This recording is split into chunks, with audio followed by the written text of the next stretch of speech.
Hi everyone, today I'm going to be colouring in these little pebbles in this page from Enchanted Forest by Johanna Basford.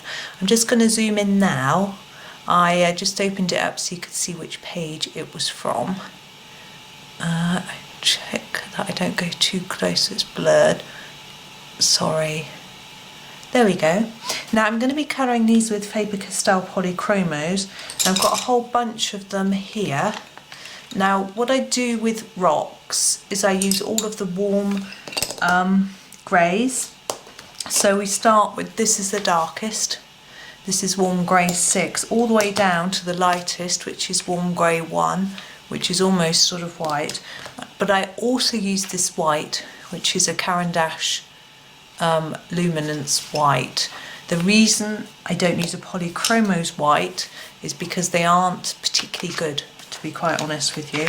I like all of them except the white. I'm just going to push this up a little bit and I'm just going to talk about the colours. Now you see that the pebbles are sort of different shades. What I do is I have a look here and I think, what shade should I do here? We've got a very light one here, a sort of middly one here. So here this could take quite a dark one. So I shall start with my darkest, which is the warm grey 6. Now I do this with every one. I try and make it random, so I don't want every single one next to one that's completely different. So here these two are quite similar in shade. In fact, all those three are. But I want to have different shades. And I usually take about 3 shades per pebble. So we're going to start at the bottom here with this dark shade. And you see I'm not taking it all the way and I'm gently fading it out. So I've got a more heavy layer towards the bottom.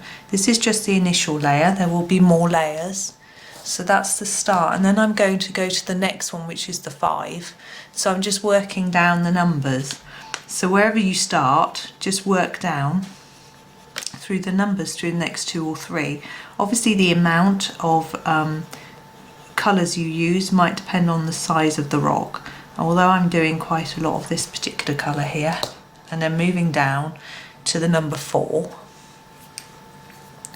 And what you can see is I'm gently curving it round because I'm thinking that on the top of here there would be some light shining. So I'm going to pick my lightest colour, which is the warm grey 1, just to do this top. Now that is just my start. I'm going to go back through now and start again with the darkest one and think really hard this time about the shadows. So I'm thinking the bottom, I always do the bottom darker, you can see that in the other ones. But then we think about where there are rocks around it that might be creating shadow. Now here, this one's behind. There's not going to be any shadow here because that one, it should be on the bottom of that one, which hasn't come out very clearly. This one's only just touching, but this one looks like it's slightly above. So I'd be tempted to just put a tiny bit of shadow there. Okay, and now I'm going to go to the next shade, which is the 5, and go back over this bit. Again, and what my aim is now to start blending it out so that the paper disappears, so you can't see so much of the white. You can leave some white showing. There's nothing wrong with that. All of these do have a bit because it makes the rock look slightly textured, but I do want to add enough layers so that there's a thick enough layer of pencil for my satisfaction. It's going to be up to you how you choose to do it. And then now this last bit here, I find it's good to pop in now with the white and go over this light area with the white and then blend it down a little bit and into the other parts, just gently. Now that's given me more white than I want, but that's okay. So I'm going to go back in with my lightest grey that I was using that wasn't the very, very pale. And now I'm going to start to blend in. So I'm just gently going over all of it. Hopefully you can see. And blending it up towards that white area. I overlap it a bit and leave a bit. And remembering this bit is this little extra dark bit of shadow there. So we don't want to go over that with this light too much because it'll make it fade away. Now I've got an extra dark line at the bottom here. It might be tricky for you to see. I can't get in any closer. And I'm just going to blend that out with the darkest one. It looks a little bit odd for me. Now, another thing I think about with these is the shape. Now, these aren't flat circles like a coin. They are more spherical. They're not completely spherical. So to try and give the illusion that they're rounded and that they're not just flat, I give a little bit more shadow around the edges here and here, and just a little bit. Gosh, there's a lot of shouting going on upstairs. And that, I feel, just gives that slight illusion. I'm going to blend that in a little bit more with the number 5. So we're going back and forth pencil to pencil a lot in this, but this is just how I do these. I layer it up slowly. I find polychromos are good for layering up. So there we go, we've got that one. It looks quite different to quite a few of the others, but that's that one. And I think I will do a lighter one for you as well, so that you get the idea of how to do those. We'll probably do this one in here. So I'm going to pick from my lighter. So my darkest colour is going to be number 3.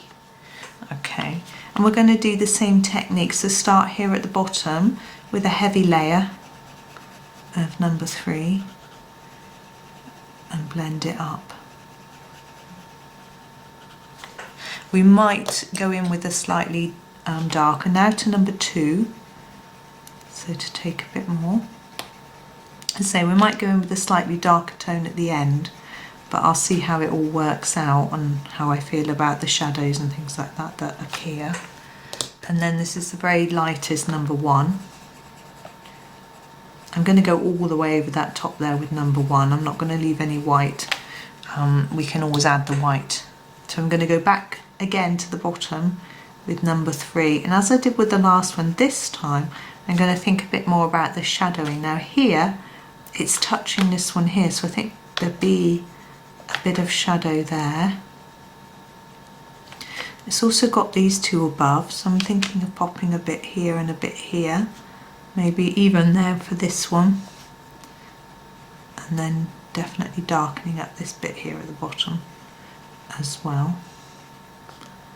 Now if those dark shadows don't show up enough, you can always go up to a slightly darker shade. And now I've gone back, sorry, I picked up number 2 and I'm just going to blend it up. So you see I'm overlapping part of the darker part where I started to fade it out and then bringing it up towards the top. I'm just basically trying to blend it all together really. Now I've been doing a little bit of light on the top, and I'm thinking with this one, because we've got a shadow from here and a shadow from here, it might just be here. We've just got a little pale area here, like that. It doesn't really show up, it doesn't matter. And now we've got to just think about the shape of this rock and giving it some shape. Because it's so pale, I am going to jump up to number 4 to just add a little bit of extra colour. Now I'm going to use this quite lightly though, because I don't want to make it look too dark. And I'm just going to go around the edges a little bit to try and give it that definition of shape.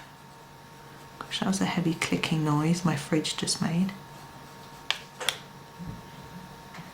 It's got a de-icing mechanism, which my children thought was hilarious because they put some ice in there, some water in there to turn into ice over the summer. And of course it's, I'm just going to blend that out with number 3.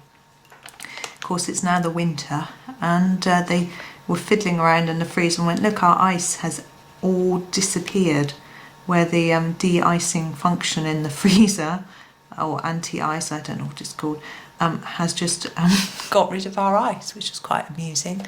So there we go, that's that one finished. The definition isn't as obvious perhaps as on the dark one, but I don't want to take the colour up that dark.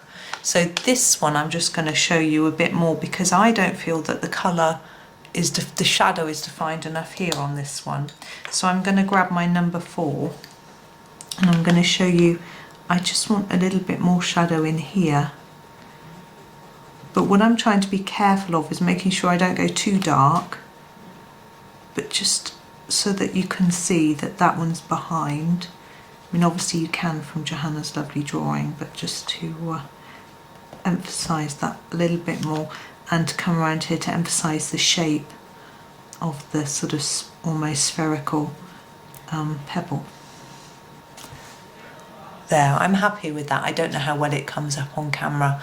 So there we go. So there's a sort of pretty dark pebble and there's a lighter one. And of course, what I do is if I show you the pencils, I try and keep them in colour order. You can do this with any brand. So try and keep them in colour order like this. And then I'll think, right, I want a really dark one, so I start with that one and use those 3. Or I want a light one, so I'll use those 3. But of course, sometimes I start there and use those 3, or I use those 3. So I've basically got 4 different combinations, and I can throw the white in as well, which can help to blend and lighten them up as well. So you've got quite a few options within just these 6 pencils. And of course, you don't have to use this brand. I know that Prismacolors have lots of warm greys and French greys that you could use, and you can, I don't know much about many other brands. I know that Derwent Lightfast have got quite a few greys as well. They've got some sort of browner greys like the fossil grey, which you would want to, I think they look better with browner greys. If I use the cold greys, then I find they look more like silver. So that's why I go for these sort of warm ones. And if you don't have these sorts of shades, you could always add just a very touch of brown, just to make them look slightly less metallic. But there we go. There's our pebbles. I hope that was useful to you. I hope you enjoyed it. Thank you very much for watching, and happy colouring.